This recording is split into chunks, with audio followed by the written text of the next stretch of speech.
Hello, everyone. Welcome, everyone.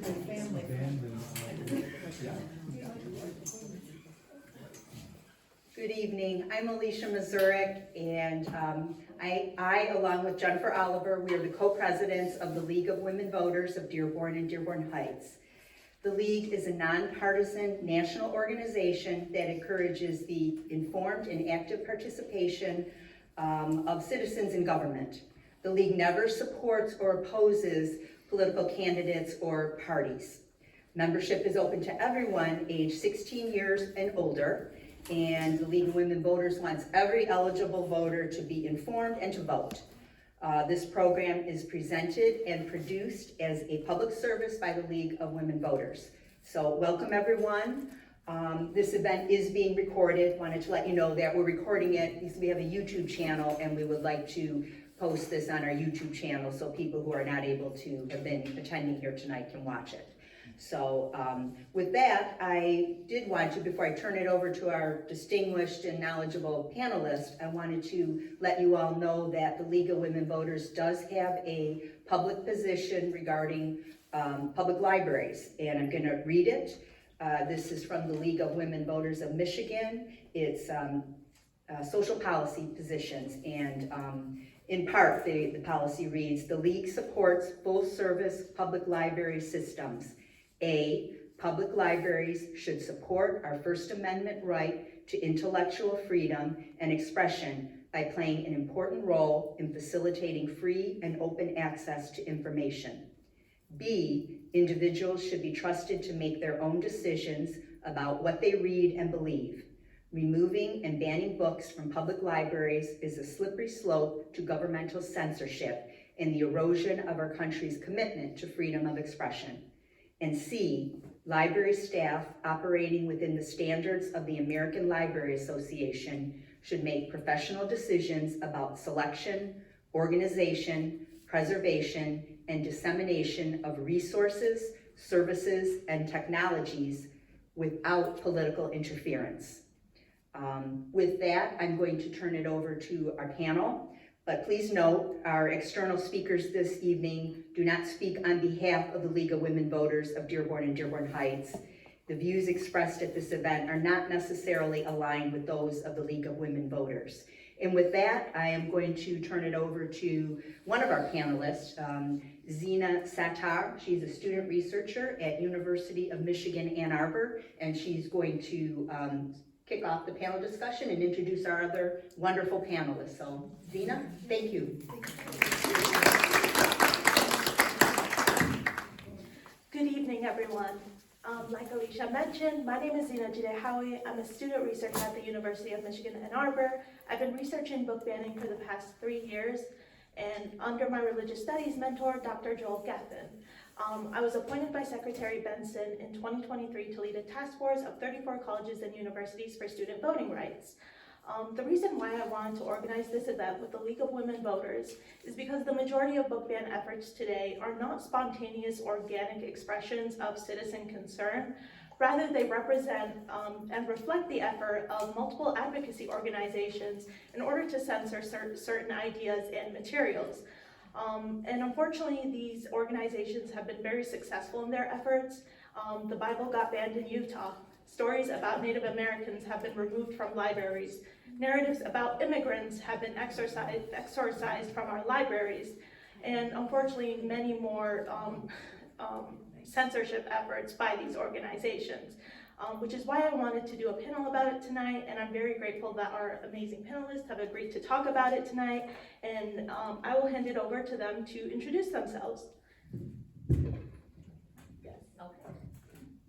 Thank you, Zena. I'll step over here if that works.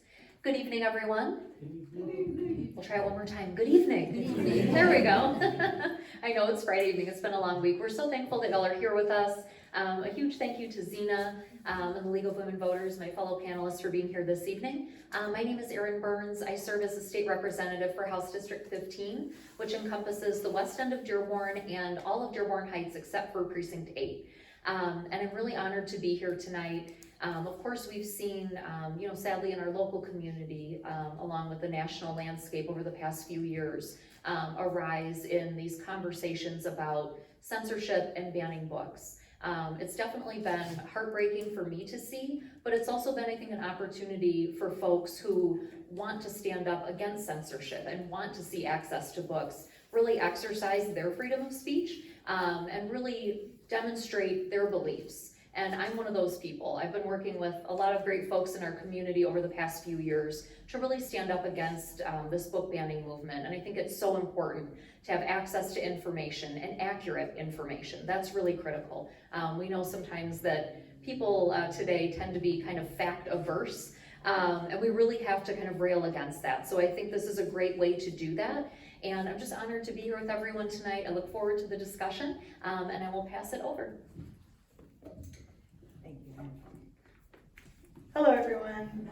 Thank you for attending this evening and for listening to us talk about this crucial subject pertaining to libraries and education and the impact that it may have on our current life as well as the future.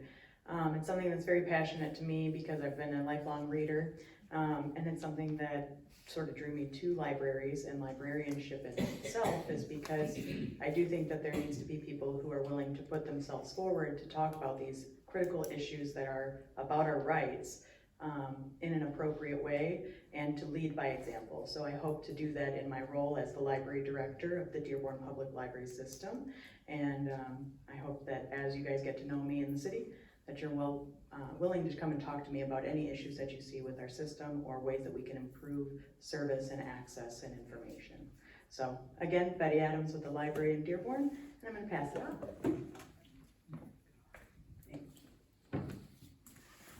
Hi, I'm Nichole Alward. I am the school librarian at Edsel High School, and I'm the Dearborn Public Schools resource teacher for libraries, which means I work with all the librarians and with all the different schools.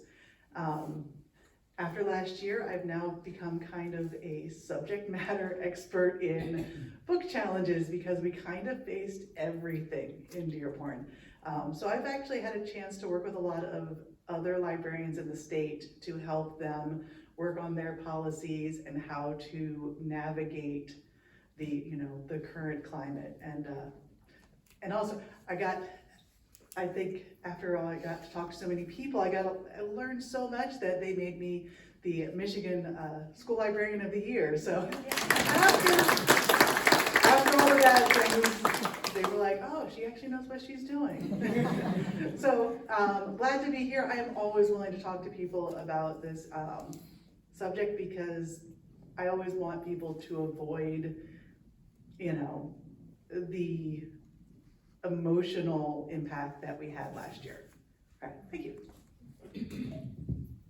Thank you so much to our amazing panelists. I will get started with our questions. My first question for tonight is, in what ways might book banning and censorship affect students' educational development and critical thinking? I don't know. Up to you. Okay. I don't know, I think maybe Nichole could Okay. just facing her position probably makes sense. Okay. It'll reach. Okay. I thought the statement that the league has on censorship was, spot on with its stance on book banning. How it affects students is if you are in those groups that the challenges are saying these shouldn't be in the library, that is so harmful that I felt like it kind of crushed some people's spirits because they would come in and they were like, well, I heard you can't have any books that, have LGBTQ characters anymore. And I was like, that's not what happened, but that's what they believed happened because that's what they saw on all the signs. And so I feel like we had to kind of do some work to make sure people knew everyone is still welcome in the library and that we have those things. And we want to make sure at the library that kids have a way to learn about all of these aspects of society and other cultures, and we don't want to exclude anyone. So I think taking those out with the message of that it protects children is harming them.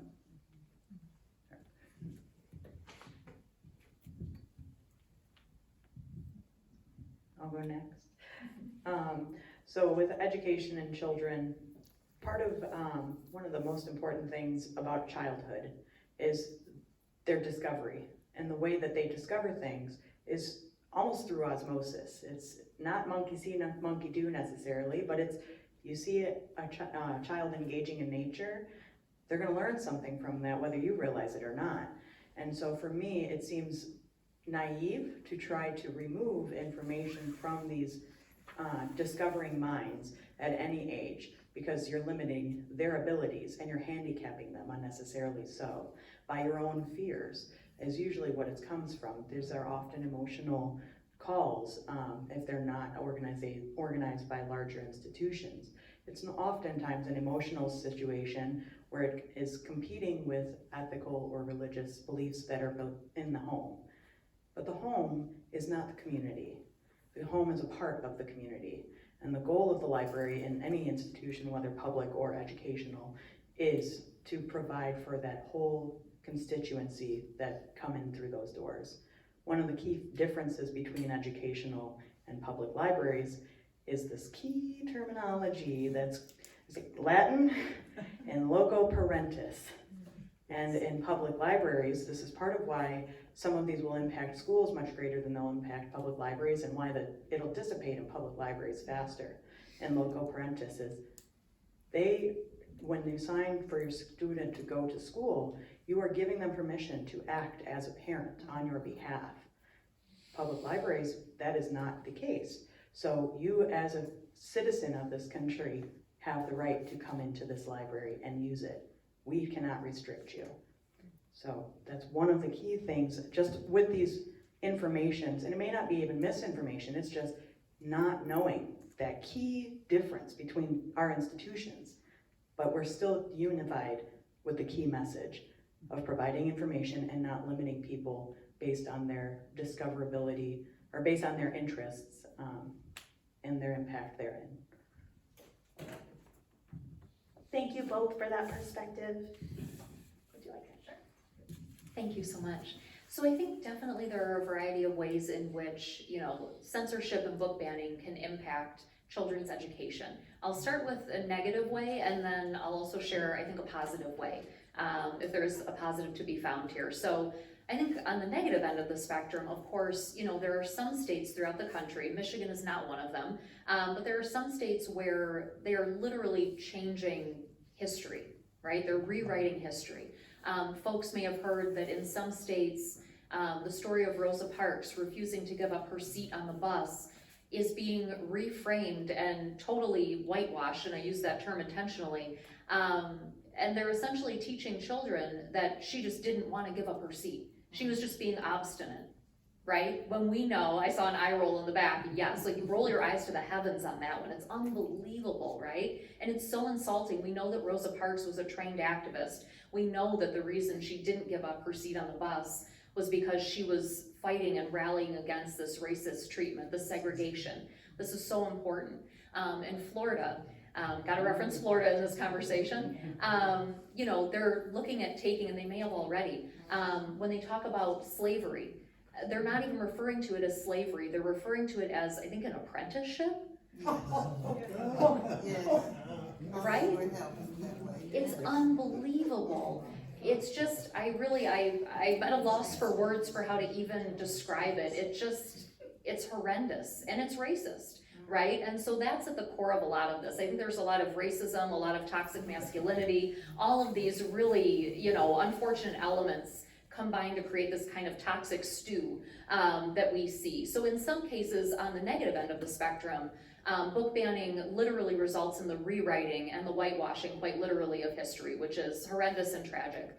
On, I think, a more positive note, I will say, if there is a positive to be found, I think book banning and censorship conversation has done just that, right? It started a conversation. And, a lot of the books that some folks would seek to ban from school or public libraries sometimes are books that we find, ironically, no one ever even had checked out, right? They were there on the shelves, no one had checked them out yet. But now you can bet they're a hot ticket item, right? Somebody wants to ban this book.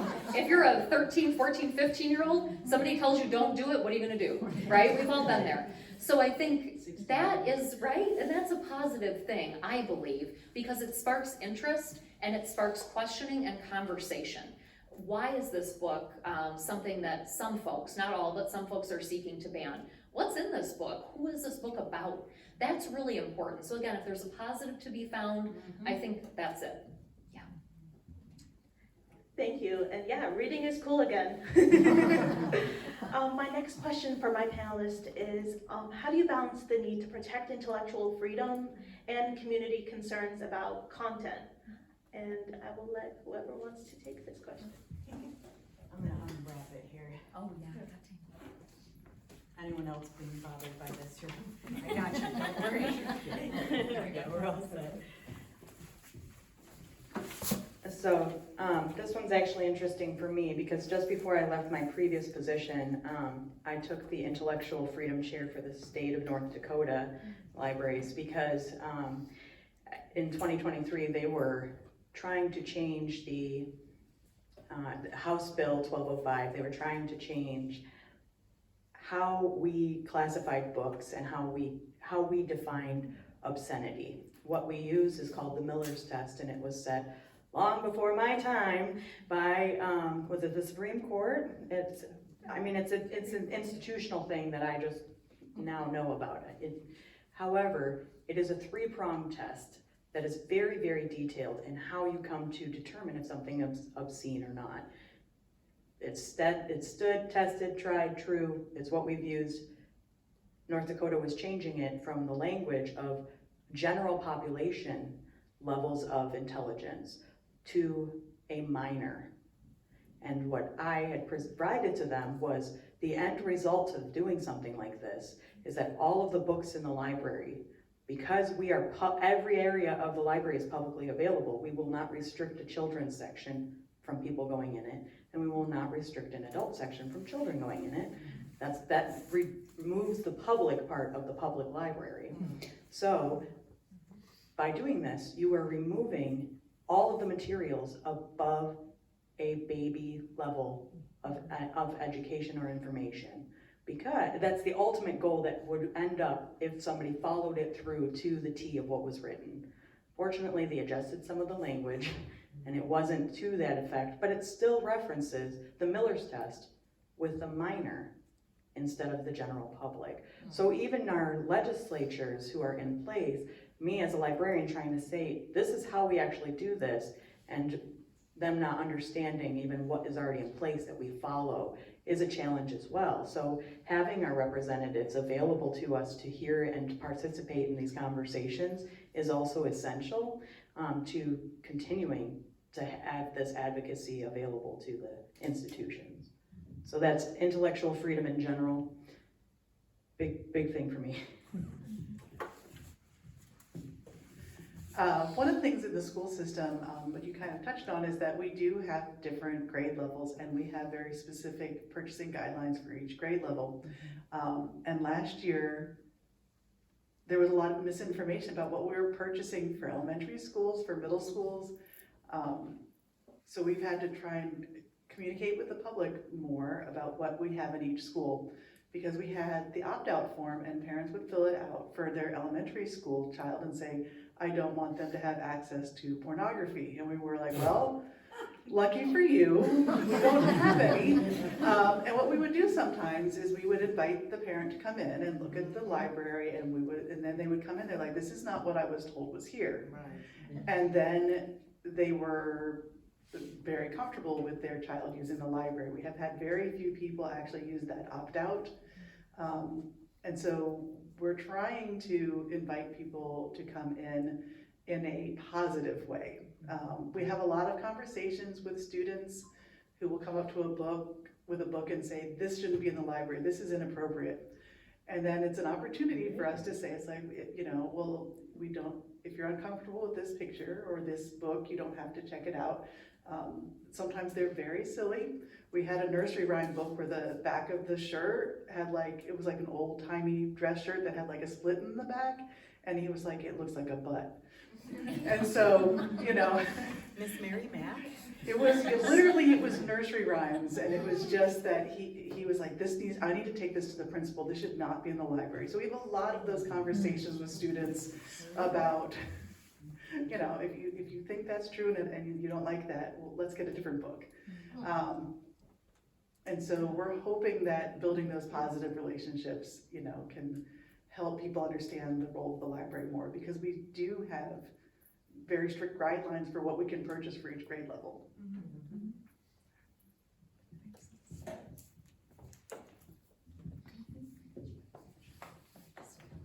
Thank you.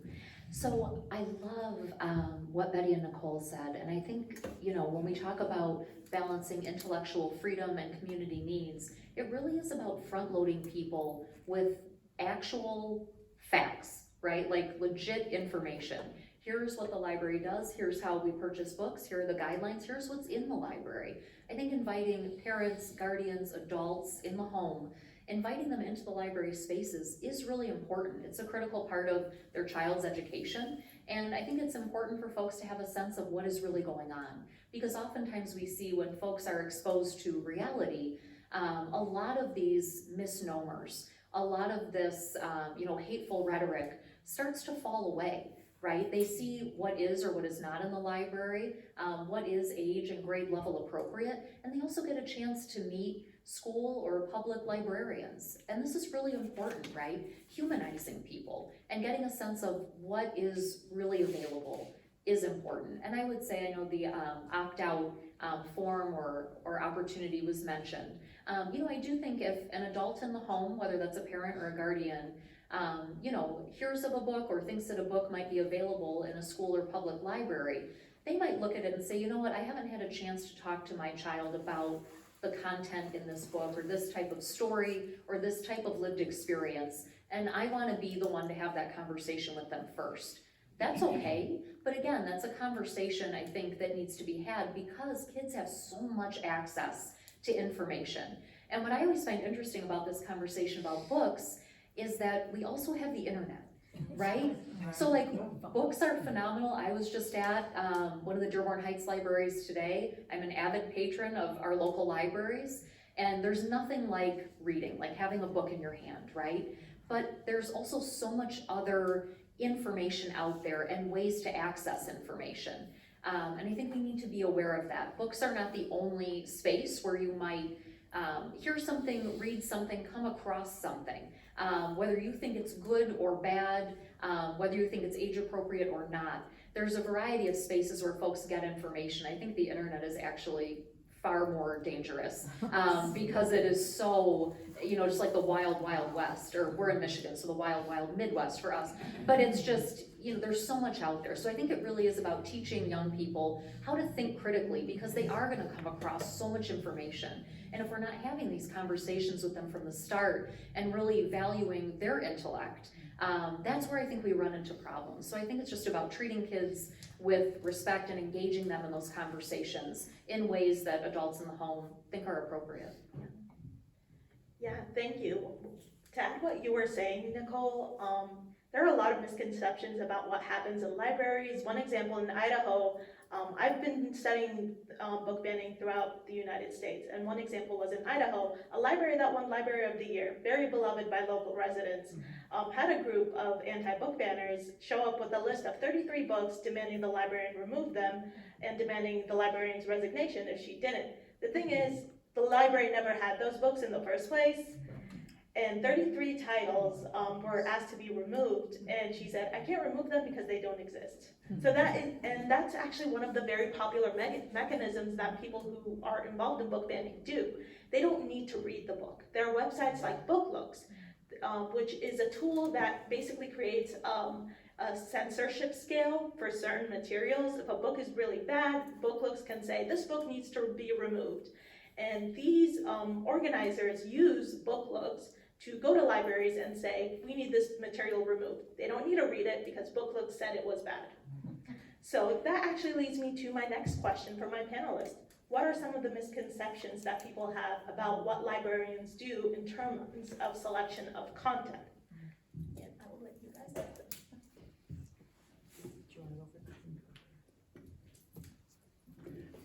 This is one of my favorite questions because I feel like as a school librarian, lots of people don't know what we actually do frequently. One of the things that a lot of people don't know is that we're also certified teachers. So we're teacher librarians. So we have a lot of roles, which means we get moved around from school to school as well. So people think that every book in the library, I picked it out and I know what's on the shelf, and that is not the case. I've been in Dearborn schools for 6 years, and I've worked in 6 different schools. I've been at Edsel for the whole time, but we had people that were getting all these accusations, and they had been in the school for about 2 months. And so they're like, is that book there? They're like, I don't know. I barely know where the bathroom is. And it was the assumption that we know where everything is. I'll tell people, I was like, there's like 20,000 books in Edsel Ford's library. There could be things I don't know about, even after 6 years. They think that we've read all the books in the library, that we read every book that we order, and we can't. We depend on professional reviews and aid recommendations, but those reviewers are still people also, and that is why we have that challenge process, because people may disagree with those reviews, and that's okay, and that's why we have the committee that can read a book and decide, do we agree with that? That's why it's there. But the expectation that we've read everything personally, I was like, we don't have any time to read at work. We're teaching, we're doing all of these things, and that was something that always surprises people.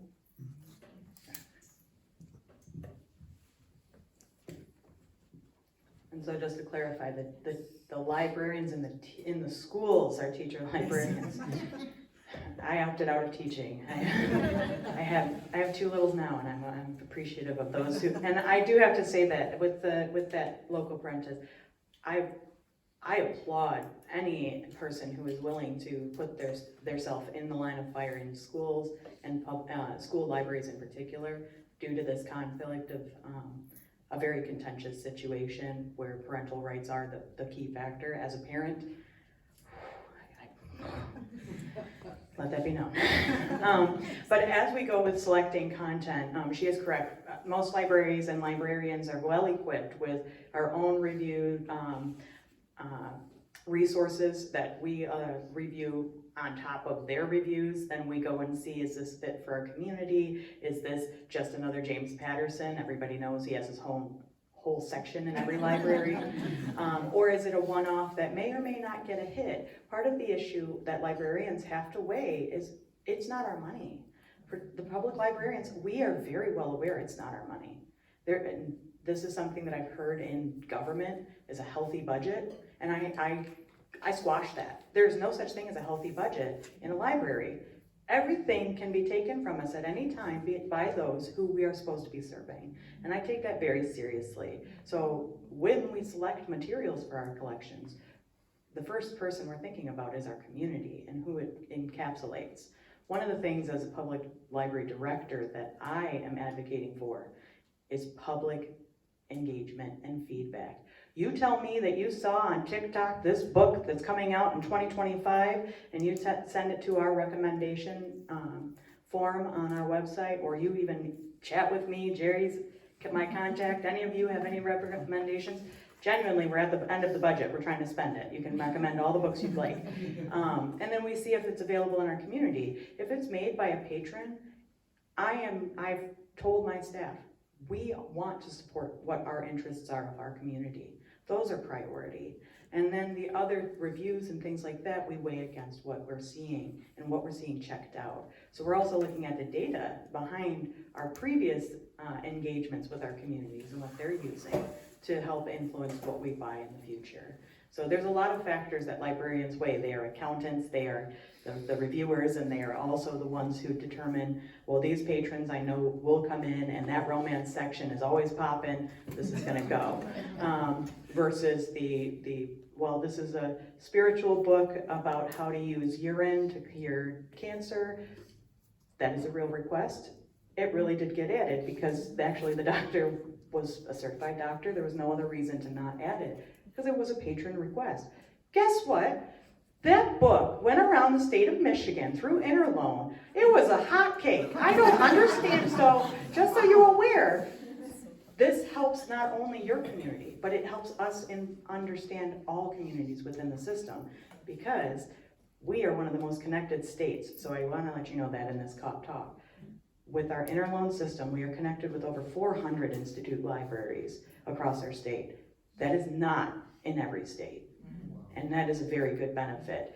And so one of the things that I focus on is that interloan and that exchange of materials to see, is it all the materials that we're buying, are we actually supporting our communities, or should we be letting Grand Haven know that they've got a really big fan in this psychedelic mushroom era, you know? That's the type of thing, but that's what we do. So there's a lot of layers to what we do, and that's one of the factors for purchasing. Thank you both so much for sharing that perspective. Another thing is libraries do so much for their patrons. I know people think the main thing is books, but you also offer digital media, printing. People, when they go job searching, they can go to the library and get help with their applications. In Michigan, we have the Michigan Activity Pass. If you're not familiar with it, it's this amazing program with your library card. You can get access to state parks, you can get access to museums, a lot of amazing places for free with your library card. And that's some of the amazing things that libraries do in Michigan. My next question is for Erin. What do you believe is the role and responsibility of legislators when it comes to protecting libraries and educational content? Thank you, that's a great question. So I'll start by saying, on a very just fundamental note, there absolutely is a role for state legislators to play in this arena. I think it's really important. And I'll start by sharing, in Michigan, we have several bills that are in the works in the House right now. They haven't been introduced yet, but they would really help outline, we're calling it kind of like freedom to read, and it would really help outline processes for librarians throughout the state of Michigan in the event that a book is challenged, that there's a request to ban a book or remove it from a shelf. So those are in process right now. So I'll share more on those as they, kind of come to pass in the coming months and are ultimately introduced. But those are in the works. I'm also looking at ways that we can protect, teachers, librarians from harassment, from threats. Again, tragically, we've seen an uptick in that, over the past several years. We hope that ends, yesterday. It should have never happened, but it is something that's occurring. So we're looking at that. Folks may have seen that passed through the Elections Committee in the House, I think it was last year. We had passed a bill that would kind of strengthen the laws around threatening or harassing poll workers, right, for our elections. So I'm kind of looking into something similar for our teachers and our librarians, because all of these things are connected, right? The censorship movement, when it comes to books in public libraries, school libraries, little free libraries, maybe, you never know, right? Everything's on the chopping block. Yeah. And then when we also think of, folks who don't want people to vote, right? All of these things are connected. So we're looking at that in the legislature. If we're looking at protecting elections workers, how can we translate that to protect our librarians in whichever type of space that they may be in? And the last thing I'll mention, this is something that Illinois did, I think it was last year. They were kind of known as the first state to ban book banning. And the way that they have done that was to pass legislation that would say, if you are like a library space that receives public funding, state funding, and you are out there banning books and you're caving to these calls for censorship, that you would no longer be eligible for that state funding. So it's a way to say you cannot do this and continue to receive backing from the state. Again, that's in Illinois. That hasn't come up in Michigan yet, but that is something that's out there in that legislative ecosystem. Thank you, Erin. My next question is from all my panelists. What mechanisms do you believe should be in place to handle disputes over educational content?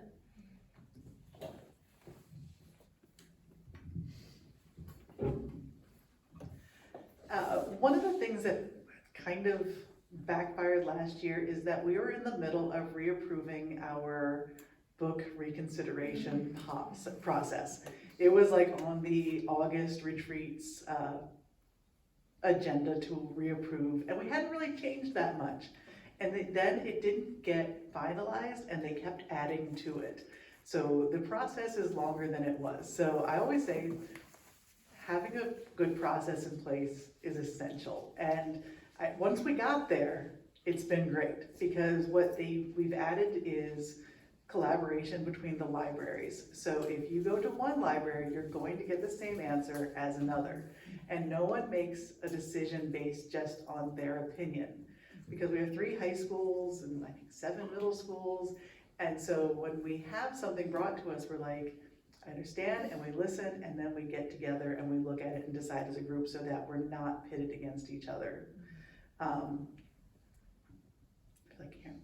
So it was what to have in place?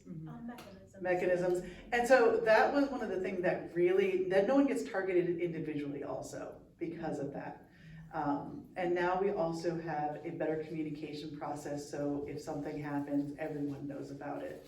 And I think that was a change because we were kind of like little islands before, and now we're much more unified. So that was a good thing that came out of it. Unfortunately, it came, there was a lot of misinformation because the process hadn't been approved yet. I don't know why we just didn't use the old one, but it didn't happen that way. So people assumed that we didn't have anything, and that got spread around. So I did share with the superintendent, I believe, the process from 1972. I found an old copy and I was like, look, it's not much different. This has been around for a long time, and then we follow these steps. And having everyone know the process is the other mechanism, is that no one gets caught off guard. And I think I've said this to every person I talk to about this, because it's like I could see the storm coming, and I was just like, we should really share this with everyone. We really have to do this. And it was kind of backburnered a lot. They were like, yeah, it'll be okay, you know, and then it wasn't. And they were like, Nichole, what are we gonna do? I was like, so I always said, being prepared and making sure everyone knows what to do. At librarians, we like practice. If someone brings you a book and they don't agree with, how to respond. You like role play it, because it is, when someone brings it to you, you're like, you need to know the vocabulary to assure them that we're listening, but without saying it, you know, just agreeing to take it off the shelf, because it needs to go through the process. Right. Yeah, that request for reconsideration form. If you don't remember anything else about censorship in libraries, that is the most important form to libraries on this subject, because that is the form that I'm pretty sure now all libraries are aware. The bell has been rung. So those who hadn't in the past evaluated their policies. So I'm going to take a step back. So from the director hat, one of the key things to think about in these roles is risk management and risk assessment. So in a lot of times, libraries are run by librarians. They aren't managers, directors of anything except for what they do, which is everything that we've been trained to do, which is provide information, help the public. The management stuff of like policy, procedure, that stuff is the paperwork we don't like to read or do. That's not our type of paperwork, but that's the type that is required of these roles. And it's a hard sell to librarians who, well, why? I could be talking about this weird book that somebody recommended and I now have to read. It's on my list. I gotta go check it out. To trade in that librarian title for a management or director title is a challenge in this way. And it's being addressed with the universities and schools. I think that they're getting more attuned to that being an issue, but many libraries were caught off guard and they were unknowledgeable of this simple form. If they had it in place before, you know, hindsight's 2020, timing is everything, but knowledge is key. And now every library is very well aware about this form, a request for reconsideration. It lays out who is the party that's requesting for the reconsideration. And just as a note for anyone who watches this in the future, identify, are you a library patron? What is your library card number? Or your resident, your address, because if they're a patron, one, you can verify that. Two, you can also have on the form, Are you doing this as a representative of an organization or as an individual? And that gets you 2 clear, quick answers right there from this one first box of the form. So then you get into the nitty-gritty of what is requested, and oftentimes, as I noted, it's emotional or it is pulled from something. I heard this is this on this page, and then my due diligence is always, as Zena's done for the last 3 years, I've been doing it ever since I heard about book censorship in general. Anytime I hear that title, I've been that 13-year-old my whole life, I find out what that title is. It's on I go buy a copy, I make sure that I got it, and I read it and I evaluate it. And then it's not a matter of if, it's a matter of when. So I'm prepared. I know what books are being challenged, and whatever, if they throw a new one at me, guess what? Oh, that's out? Oh, well, let me go check it out, and then we'll reconvene this conversation. It's as simple as that if we have the knowledge beforehand and we have the role play. You guys can probably tell I'm a fun person. I like to have fun.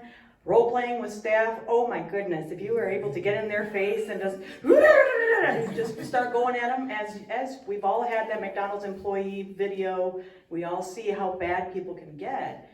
But if you prepare staff appropriately to handle these situations, and you then back them, I say the team mentality is there.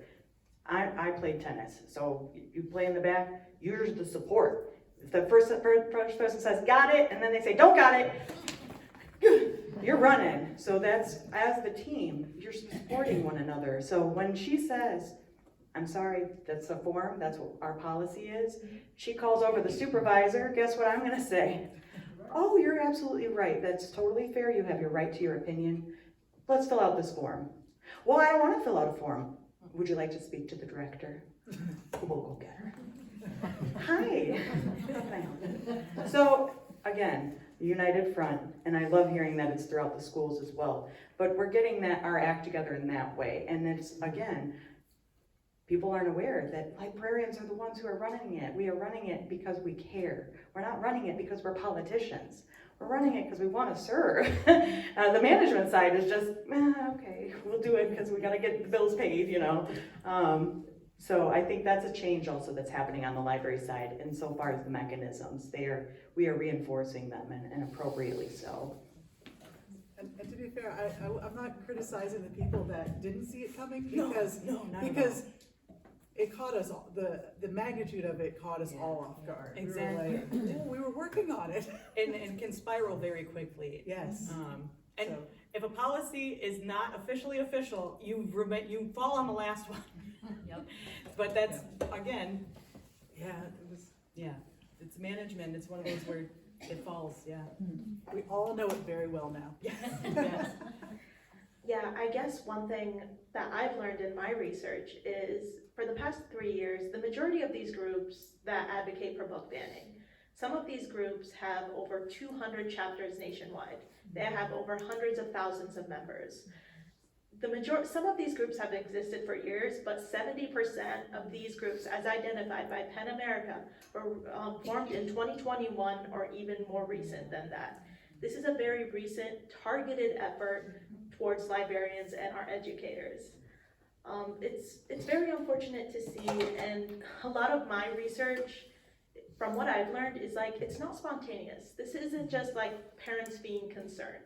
A lot of these are targeted efforts. A lot of them, some of the legislation that I've seen, one very good aspect of it is you have to have a child in the district, or you have to be living in the district in order to challenge a book in that library.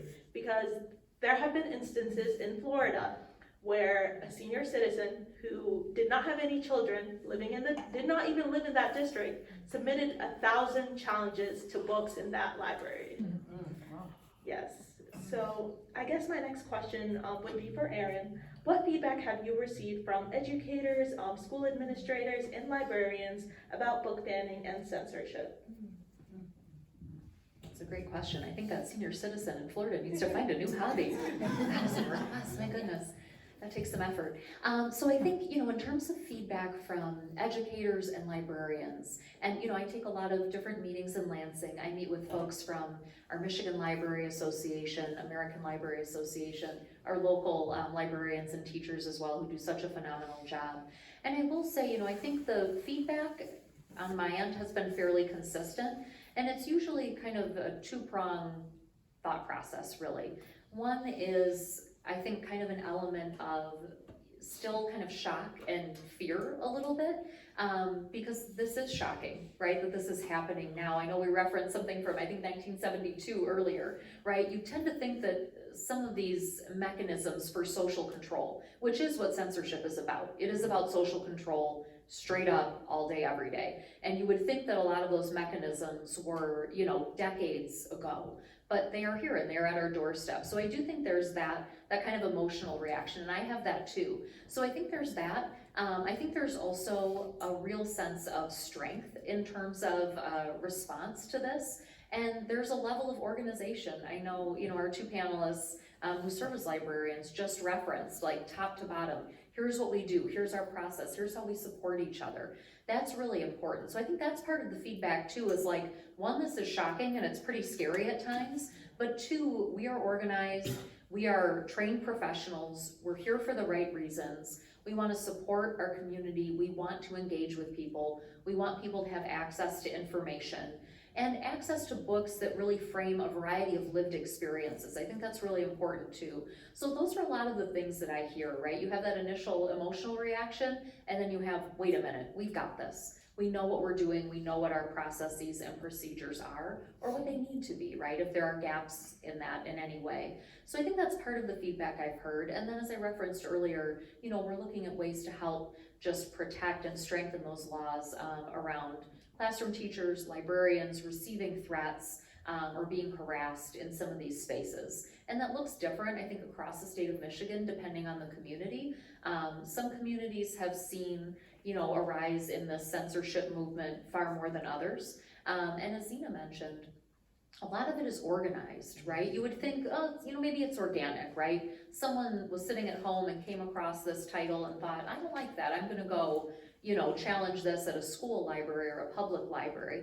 But oftentimes it comes from groups like, I gotta mention Moms for Liberty, right? I'm sure we're all familiar, right? This is a coordinated effort and it's highly political. I wanna be very clear on that. So I don't wanna pull any punches there. It's highly political. I could get into that. I know we're at a league event, so I will keep it as nonpartisan as I can, but talk to me after and I'll share my thoughts on that as well. My next question for my panelist is how has issues of book banning and censorship affected your library's operation and policies?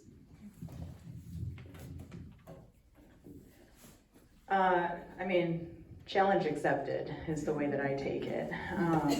So for the policies and procedures, like I said, I've actually directed at 3 libraries, and at each library it is the first step for me to evaluate all policies and procedures and see what's in play and who knows what's in play, because there's also different, there's older policies and there's some who are like, no, that is the policy.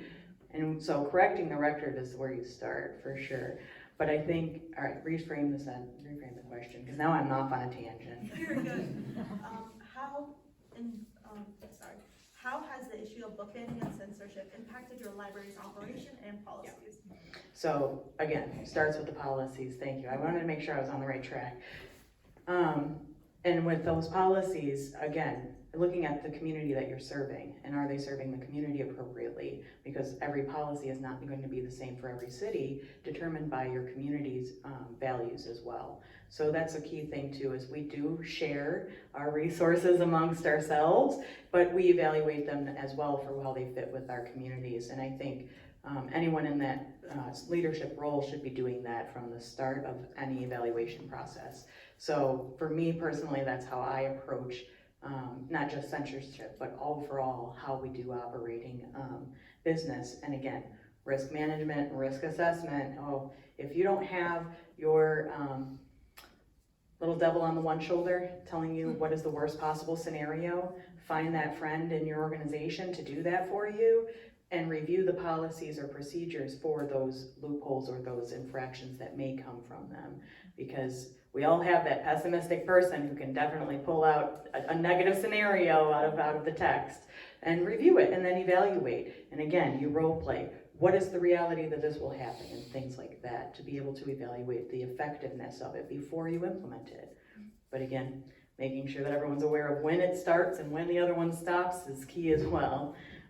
So censorship itself, being that it seems relatively new, I have a bag for a reason, I have brought some books, but it actually isn't new. It's been around since the start of information being shared.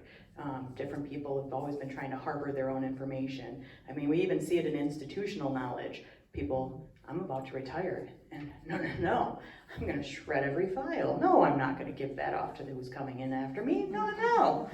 That's a form of censorship. That is a form of handicapping the person who is going into. So there's variations to it, and even within the realm of libraries, there's variations. One of the things with censorship that I don't know that people are really thinking about, but it's in line with policies and operations, there's new versions of books being printed after the authors have passed that have been altered. And some of them are children's books. I'll allow her to speak more on that because that's her realm. However, those are things that we still have to keep an eye out for. We still have to be part of those conversations and evaluate. Now, how does this impact? Are we going to keep a 1999 version of, is it Charlie and the Chocolate Factory? Which one was it? Charlie and the Chocolate Factory, all the Willy Wonkas, all the, what's his name? For some reason, I'm blanking here. Roald Dahl. Roald Dahl's whole set has been updated. So do you keep an old version as well as a new version in your collection because of transparency? These are things that we have to consider.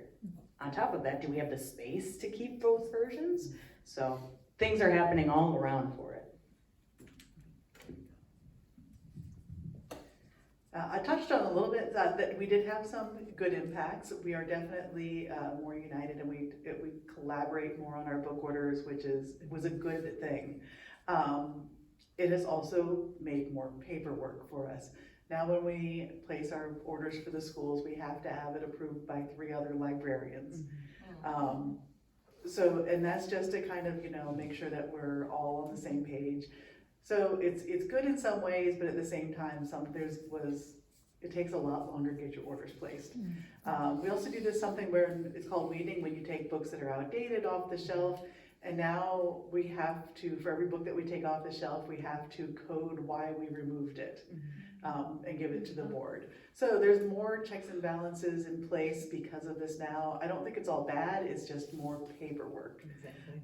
One of the things that's been great is that we are talking more because we will discover books that are like, ugh. There's a trend in publishing to make spicy romances with very cutesy covers. And for a high school librarian, I have kids requesting those books all the time. And what's great is that when I find out one of those, I tell my other high school librarians, I was like, hey, I've heard of this book, be on the lookout for it. It is not really high school appropriate.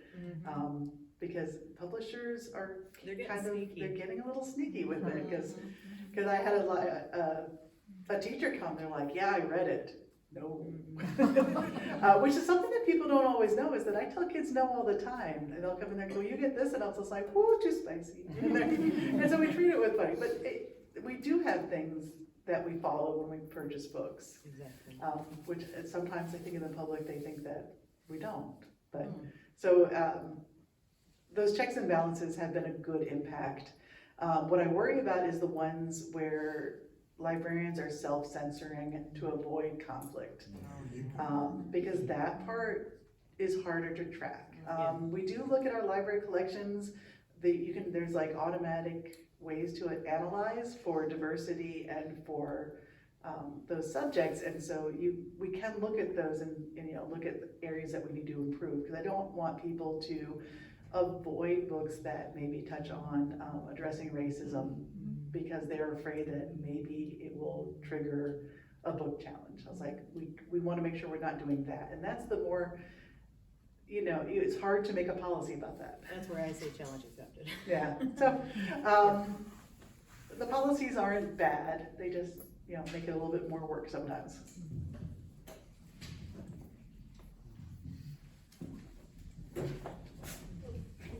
My next question for all my panelists is, how do you engage with the community about the importance of diverse viewpoints and access to free information through your libraries?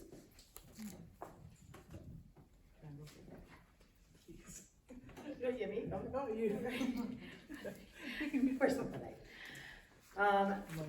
I mean, I do this. I go out and I talk to people one-on-one. I think that's the best and easiest way to do it because it's the easiest way to dispel people's individual, unique qualifiers that they're trying to understand better about our systems or about what we're doing or why we're doing certain things.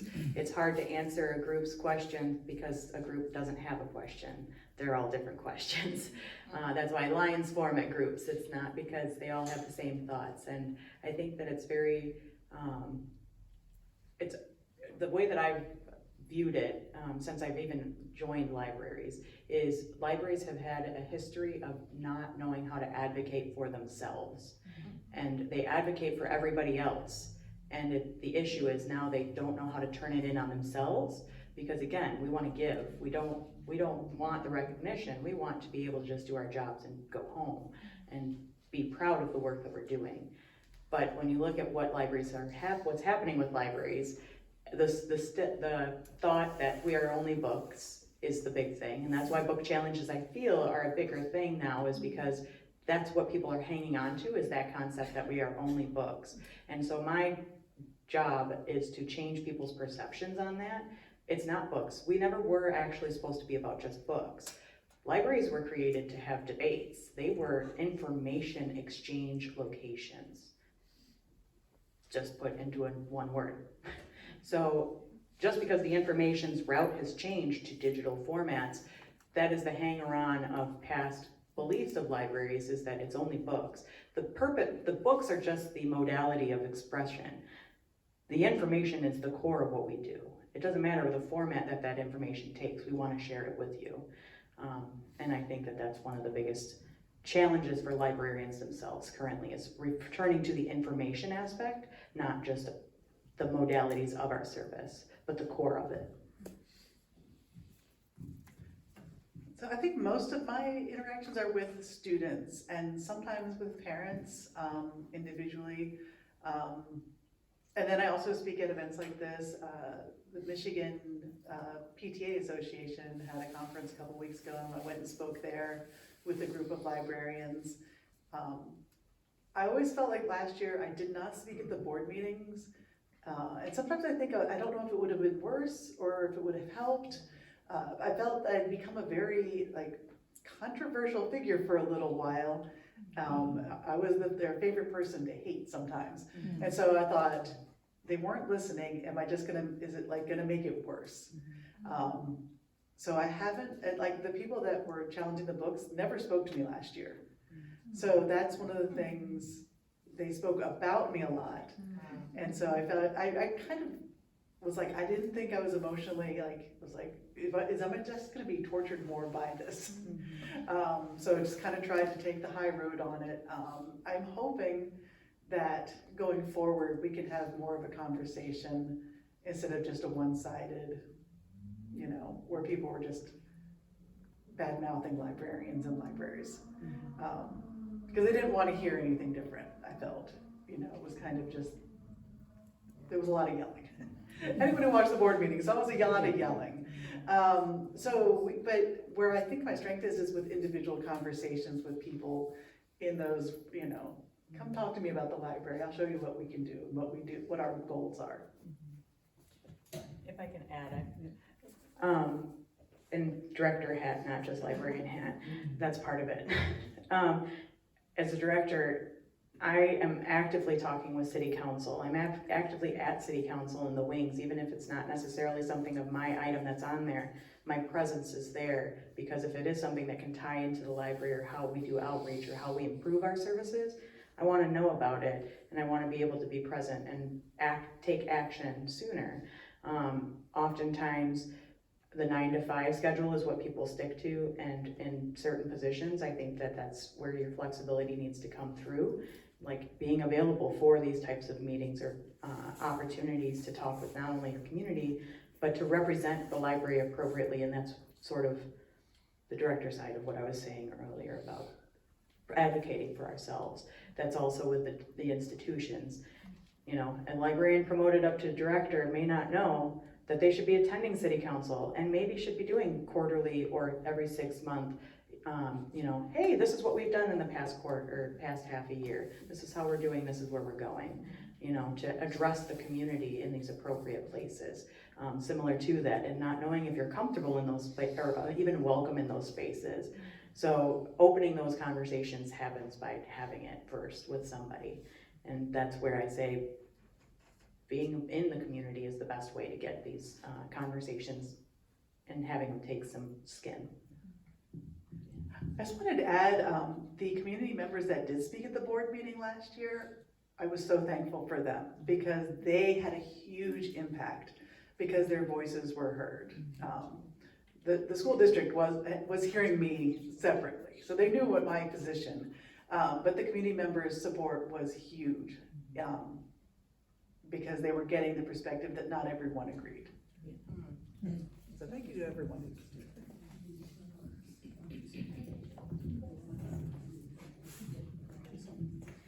Yeah, I think one thing I would like to add is like through my research for the past 3 years, I've interviewed dozens of educators and librarians throughout the United States. And one of the biggest concerns that they tell me is they're really, really disappointed about how the educator and parent relationship has been affected. Parents, and I'm gonna use my mother as an example here. I come from a religious conservative household, and we had religious rules for me growing up. I couldn't eat meat in the cafeteria, for example, that was like not halal or something. My parents could go to my educators and we would talk about it. They would figure something out. They would offer alternatives for me. It was possible because my parents spoke to the educators and they worked out something together. Another thing when it comes to books and reading, did my mother censor material from me growing up? Absolutely. She didn't let me read like the Twilight books at like 9 years old, okay? She didn't let me do that. But that's because she read the material and she worked with the librarians to decide what was age appropriate for me. One of the biggest problems that I see with the advocacy organizations for book banning is that they tend to demonize educators, bypass parents, and try to impose their own beliefs, which tend to be, truthfully speaking, white supremacist in nature. And unfortunately, that's one of the biggest effects that I've been seeing in book banning that I feel people need to realize that this is an organized, targeted effort against librarians. And these groups have been effective in policy as well. I mean, in West Virginia, there was this legislation that thankfully didn't pass, but it wanted to criminalize librarians if they were found distributing material to a minor, obscene material. And there are so many definitions for this. A child could wander into an adult section and a librarian could be criminally charged. And I feel like people don't realize the effects that have because there are people behind this, not just targets. So I guess my next question would be, how can supporters of educational freedom and access to diverse materials effectively advocate within their communities? And feel free to give examples of what you've seen for people who have already advocated. I jumped on this one already. No, I was like, I feel like I answered this one last time. So one thing I want to highlight, and from how I look at libraries, we are Switzerland. Librarians, when we're behind the desk, we're Switzerland. We are neutral. You come up and we're gonna ask you the same question as the person behind you. How can I help you today? What you ask of us is confidential. Privacy is very key in our profession as well. However, you're on the other side of the table. So if you have a good experience at the library, you can go chat with your friends about the good experience at the library. You had this conversation or you participated in this event tonight. You go chat with your friends, hey, the library director seems a little crazy because she seems like has a lot of energy. It's coffee, that's what's going on. But that's how. That's the only thing that I ask of patrons or of our community is to become a patron of the library. In Dearborn, and I'm going to be very honest with you, I'm very disappointed with the numbers that we have of patrons with library cards in our community. Ask your neighbor. Do you got a library card? Let's go to the library. Summer reading is coming up. How many of you are participating? It's open for all ages. It's not just for kids. There's prizes for everyone, except for staff. As we read our books, you know, on our infinite time that we have. But that's really truly it, is talk to your neighbors, talk to your friends, make sure that the library is a part of your life to be able to be shared with others and share it appropriately. We have programs for everybody and for such a variety to offer. Look at what we got going on our calendars. We're wanting to be out there. We're at every summer market this summer. Come say hi, bring your friend over and say, they haven't renewed their card since they were in the 3rd grade. And I don't know, it's red. Do you still service this card? You know, and if you have a red card, kudos. I think some of them still work. So that's really truly what I ask of you guys is just to be patrons and to enjoy the library. And when you are upset with something, talk to us. We are human, we are people, we want to be there for you. And that's what our role is.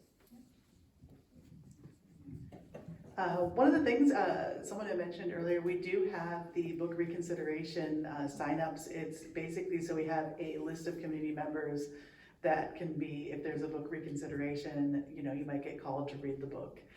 So they do you have to sign up every fall. So if you signed up before, just in September, sign up again. It's a quick Google form. That always helps us.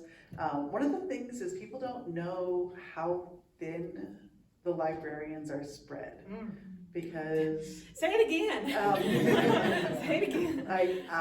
I have worked in certain years. I worked in 3 schools where I was 3 days at the high school, 1 day at an elementary, and then another day at an elementary, and it's a lot to keep track of. And Dearborn's actually pretty fortunate because there are a lot of schools that don't have a library at all. They don't have a librarian. They don't have even someone to you know, to keep the library door open. They might not even have the physical space at all. And people don't really know how much they've been cut. I think it was 64% since 2008, I think, was staff reduction. It was over 50. Yeah, it was staggering. So, right now in Dearborn, we are trying to grow the program again, but we're still stretched really thin. Because 1 day in a school isn't enough to achieve what we really want to do, to build those relationships with students and parents. So that's one of the things that we can always ask, because right now they're looking at next year how they're gonna staff the libraries, and I still don't even know that answer for what classes we're gonna teach next year. So just, you know, if you hear things that, you know, coming out, because they know that I want to have libraries, but they need to hear from people in the community also. Because I know every time there's been tried to cuts to music, the difference has been community response. They're like, no, don't cut the music program. That's really important. So just make sure that you're listening to those things at the school board, and if you hear it, you know, to support libraries, because it's a rough job at times. But we do love it. I truly believe in the power of libraries. I think it's really important, and that's why we do the hard job.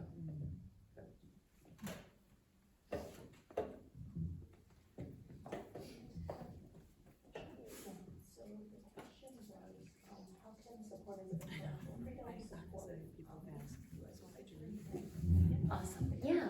So, you know, I think for folks who do support intellectual freedom, who are standing up against censorship, thinking about it from, you know, a legislative perspective, I would encourage folks to reach out to their state representative, their state senator. If I am your state representative, you probably know where I stand on this issue, but, you know, there are a lot of folks across the political spectrum who take a look at this issue and probably think, man, you know, trying to ban books seems really maybe archaic, it seems scary, you know, it's not something that I would support or want to see happen, but they need to hear that from the people in their community, right? A lot of times, like we were mentioning earlier, how coordinated this effort is, right? And sometimes it's coordinated by people or groups that aren't even from your immediate community. Sometimes they're from a completely different state, right? So people need to hear from folks in their community, the people they represent, the people who sent them to Lansing or city council or wherever it might be. They need to hear from folks, hey, you know what? There might be a loud, vocal minority of people who want censorship, who want to ban books, but there are more people who want access to books. They want intellectual freedom. And I believe that that is the truth. I think we see that in Michigan, we see that across the country, but we need people who support intellectual freedom and access to books to speak up and be loud in a positive way, in an empowering way. It's really important. I think some elected officials need to hear that. Some people need that nudge. So I think that's important. Whether that's, sending an email to your state rep, state senator, council member, mayor, whoever it is, whether that's requesting a meeting with them, attending a public meeting like this or a city council meeting.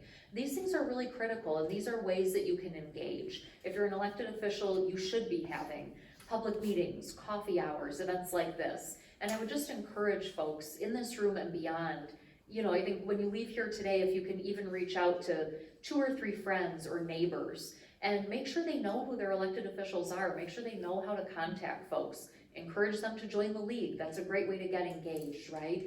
Making sure that people know how to contact folks who are in positions of decision-making power.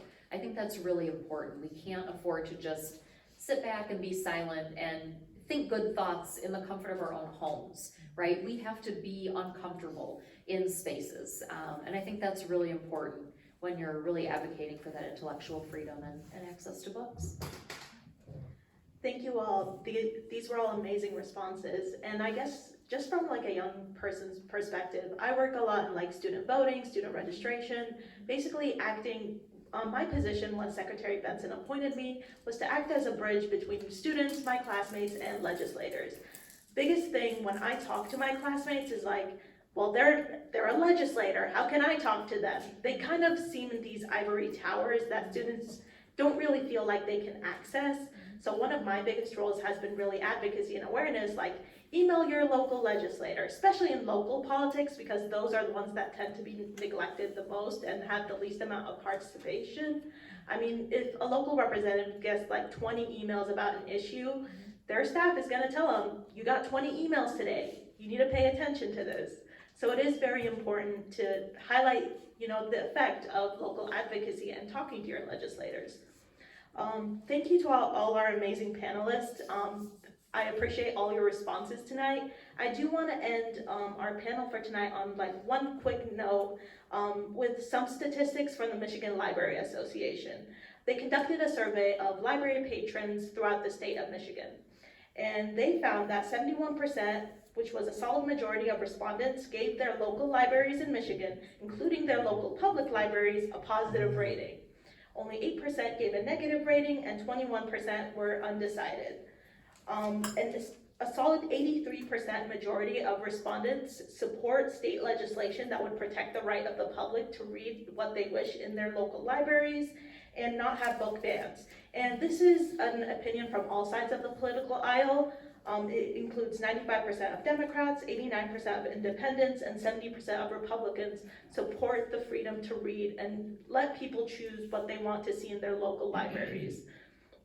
I think one very important thing to highlight is when you advocate to use the government as a weapon for censorship, I feel like a lot of people don't notice that some people will use that weapon against you.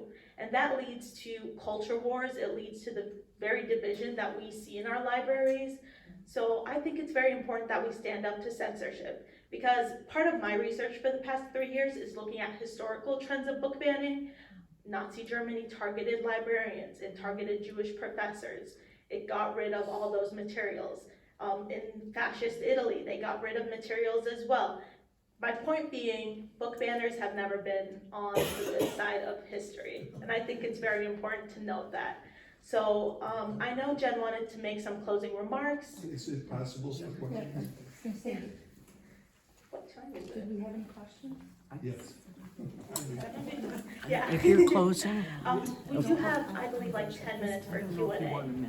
I have a couple of questions about how censorship impacts both students and teachers. Students, if they're a member of the targeted population, how much are they feeling safe now? And are the schools doing to make sure that they're safe?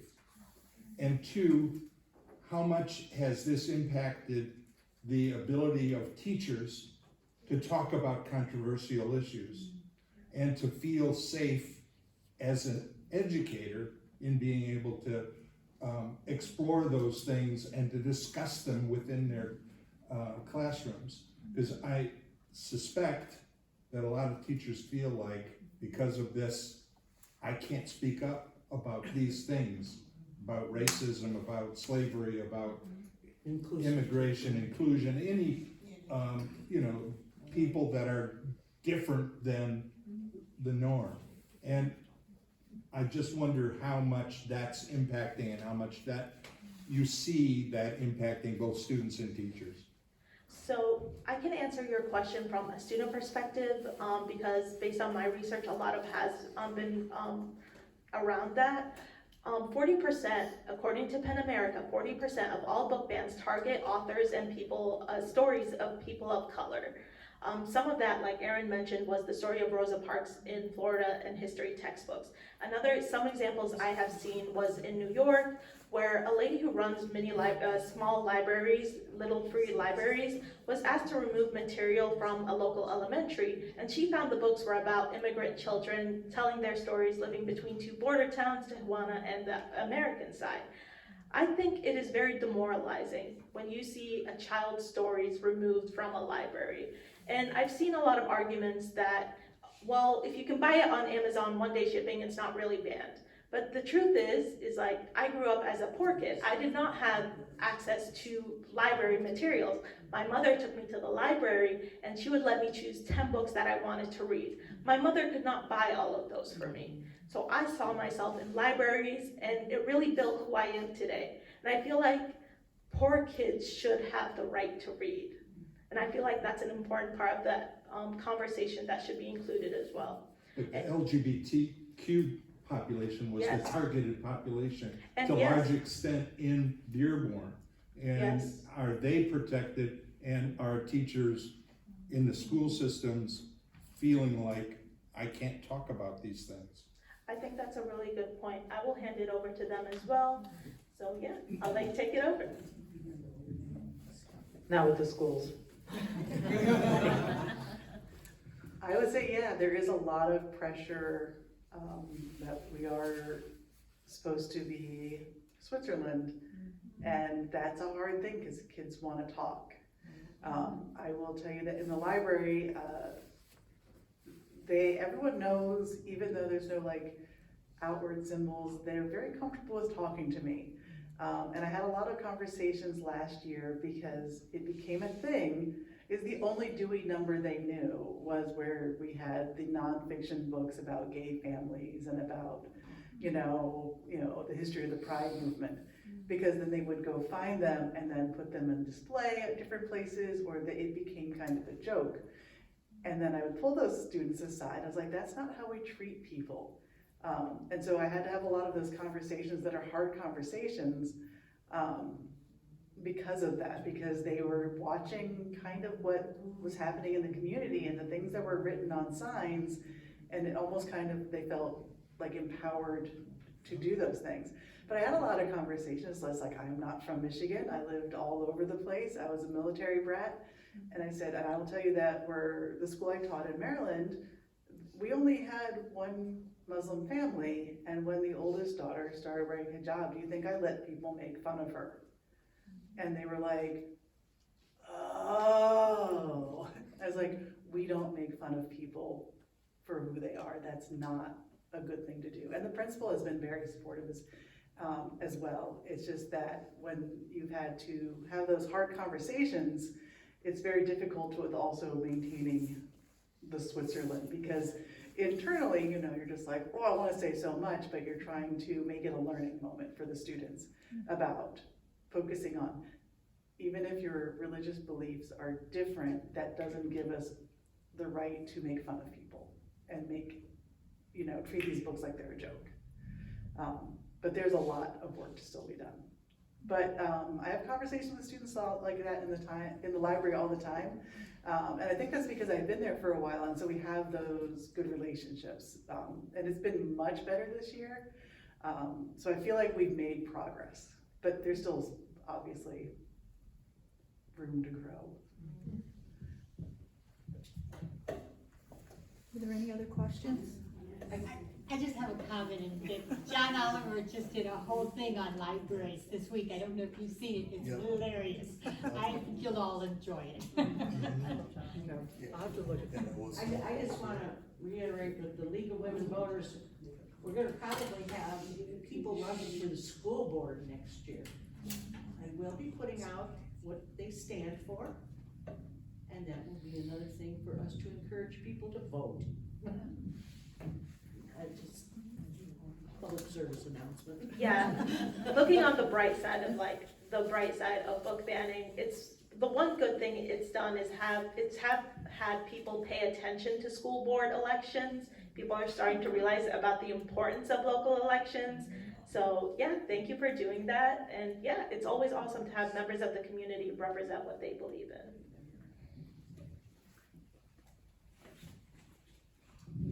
Thank you. I want to use a term that Betty used here a little earlier, that this information exchange location has just been very lucky to have these 4 panelists that we have here this evening. So I want to thank all of our panelists.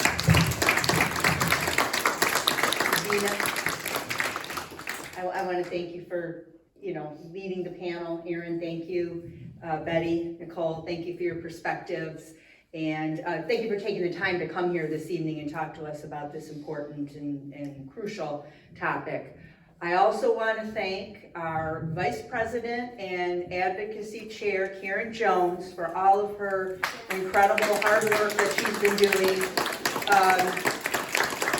Karen, correct me if I'm wrong, I actually think you started working on this program back in January, and really doing a wonderful job and working with the rest of our advocacy committee. And you'll tell me if I'm missing anyone. I believe that our members of our committee are Laura, Marlene, Jerry, and Connie. And Laura reminded me that last year, and Betsy, thank you. And Laura reminded me that last year Connie did a workshop at the state convention on the issue of censorship, and the same technique that you all discussed today about that importance of role playing. I remember that was something, I didn't attend the session you did, but it was very, Laura attended it, and yeah, Betsy did too. So the importance of that. So thank you again. Thank you, Karen, for everything. And I think Erin said this. Thank you for giving the legal plug too, because that was, you must have been looking at my remarks here.